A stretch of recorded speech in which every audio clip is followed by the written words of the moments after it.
नमस्कार प्यारे साथियों, आज के इस वीडियो में हम आपके त्यागपथी जो खंड काव्य है जो कि रामेश्वर शुक्ल अंचल की रचना है, इसको पढ़ने वाले हैं। जिले आप सब जो है यहाँ पर देख सकते हैं स्क्रीन पर। इस जिले वाले साथियों को ये वाला खंड काव्य करना है।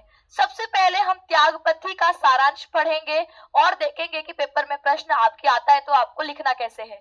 तो सबसे पहले आप लिखेंगे त्यागपथी रामेश्वर शुक्ल अंचल द्वारा रचित एक ऐतिहासिक खंड काव्य है जिसमें छठी शताब्दी के महान सम्राट हर्षवर्धन के त्याग, वीरता और उदारता का वर्णन किया है। इस काव्य को 5 सर्गों में बांटा गया है। अब आप इसका सर्ग वाइज सारांश लिखेंगे तो पहला सर्ग में लिखेंगे कि हर्षवर्धन आखेट के लिए जंगल जाते हैं, तभी उन्हें पिता महाराज प्रभाकर वर्धन की गंभीर बीमारी का समाचार मिलता है। वे तुरंत लौटकर उनकी देखभाल करते हैं, लेकिन राजा का निधन हो जाता है। इससे पहले उनकी माता भी आत्मदाह कर लेती है। तो हर्ष को चिंता होती है कि उसके भाई राज्यवर्धन और बहन राज्यश्री इस दुख से समाचार को कैसे सहन करेंगे। ये आप पहले सर्ग में 2 तरीके के सवाल बनेंगे, या तो सर्ग का सारांश आएगा या पूरे ही सर्ग की कहानी को लिखने के लिए पूछेगा।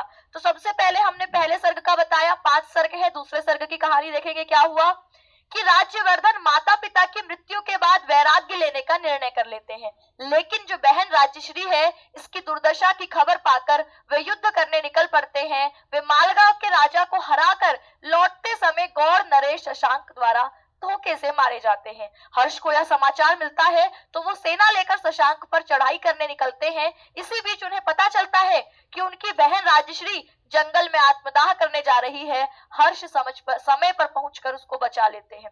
दूसरा सर्ग की कहानी हुई। तीसरा सर्ग, हर्षवर्धन अब कन्नौज के राजा बनते हैं और राज्य की व्यवस्था सुधारते हैं। वे राष्ट्रीय एकता के लिए लगातार 6 वर्षों तक कई राज्यों को जीतते हैं, लेकिन उन्हें अपने साम्राज्य में मिलाने की बजाय भारत को एकजुट करने के लिए मित्र राष्ट्र बनाते हैं। उनका उद्देश्य विदेशी आक्रमणकारियों से देश की रक्षा करना था। चौथे सर्ग में लिखेंगे कि राज्यश्री संन्यास लेने की इच्छा व्यक्त करती है, लेकिन हर्ष उसे समझाते हैं कि त्याग केवल संन्यास से नहीं बल्कि प्रजा की सेवा करने से भी हो सकता है। वे स्वयं भी राज्य और धन संपत्ति का कोई मोह नहीं रखते। अंतिम 5वें सर्ग में लिखेंगे कि हर्षवर्धन प्रयाग में एक विशाल दान महोत्सव का आयोजन करते हैं जिसे मोक्ष मेला कहा जाता है। हर 5वें वर्ष होने वाले इस मेले में वे अपनी पूरी संपत्ति गरीबों और जरूरतमंदों में बांट देते हैं। यह आयोजन वे 6 बार करते हैं और इसी के कारण महान दानी राजा के रूप में प्रसिद्ध होते हैं। तो ये आपने पूरे देखो त्यागपथी, त्याग के मार्ग पर जो चलने वाला है, ऐसे राजा हर्षवर्धन की कहानी को देखा। तो ये आपने सारांश आपसे सामान्य हिंदी में पूछता है। निष्कर्ष रूप में कहेंगे कि त्यागपथी खंड काव्य हर्षवर्धन के त्याग, उनके परोपकार और राष्ट्रीय एकता के प्रयासों को दर्शाता है। यह काव्य त्याग और सेवा भावना का संदेश देता है और हमें बताता है कि सच्ची महानता परोपकार में है, ना कि केवल संन्यास लेने में।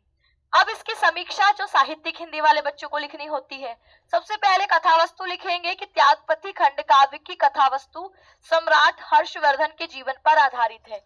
इसमें उनके राज्यारोहण, युद्ध, साम्राज्य गठन, धार्मिक सहिष्णुता, दानशीलता और त्यागमयी जीवन का वर्णन किया है। दूसरा, फिर भाव सौंदर्य हेडिंग डालेंगे कि कवि ने हर्षवर्धन को एक आदर्श नरेश राजा के रूप में चित्रित किया है जो धर्मनिरपेक्षता, त्याग, न्याय और लोक कल्याण की भावना से प्रेरित शासन करता है। तीसरा, रस निरूपण लिखेंगे कि खंड काव्य में करुण, वीर और शांत रस की प्रधानता है।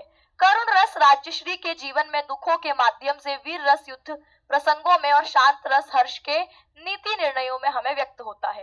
कलात्मक सौंदर्य में लिखेंगे कि भाषा संस्कृतनिष्ठ व प्रवाहपूर्ण है। छंदों का प्रयोग विषय अनुसार किया है। इसमें गीतिका और घनाक्षरी छंद प्रमुख है। उद्देश्य लिखेंगे कि इस काव्य का मुख्य उद्देश्य हर्षवर्धन के चरित्र के माध्यम से पाठकों को त्याग, देश प्रेम, धार्मिक सहिष्णुता, अहिंसा और न्याय की भावना उत्पन्न करना है।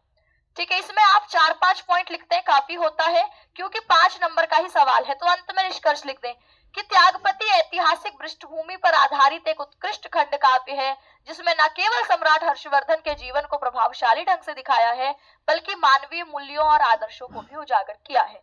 तो इस तरीके से सामान्य और साहित्यिक हिंदी में 2 सवाल बनते हैं, एक हो गया आपके सारांश, एक समीक्षा। तो कैसी लगी आपको वीडियो, कमेंट सेक्शन में जरूर बताएं। इसी तरीके की वीडियोस के लिए आज